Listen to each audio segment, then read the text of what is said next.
encapsulation is important. Now, you can look, when you take a look at me, you see this wallet bulging out of my pocket. You know I have a wallet, right? But you can't get it without asking me. That's what I call data protection. You can let people know, you can have getters and setters, but you are in complete control. And that, I think, is the #1 thing about object-oriented programming that's important. Encapsulate, protect your state. Don't worry about hiding it. For simulation, I think that's perfect. For simulation, you want to hide. But how many of you write simulations?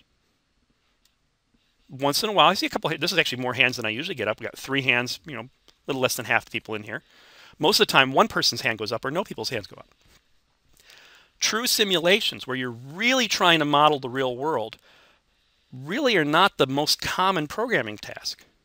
A lot of people, our task is, we write a web application. We write web services. We write a simple GUI like this. Those don't look like simulations.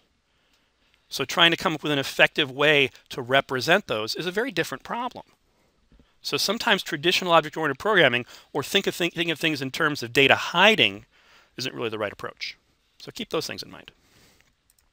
So what sometimes people do is they tend to shoot over to object-oriented programming a little too hard sometimes. Sometimes they completely hide their data. Sometimes they decide everything has to be an object no matter what.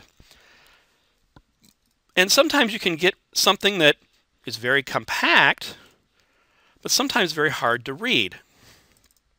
So in this case, what I did is I switched this program around so that the nesting structure of the GUI is represented by a set of nested objects, and each object has been subclassed to have the specific constructions about how to build himself. So we get something that looks kind of like this. And what I'm doing is I'm using anonymous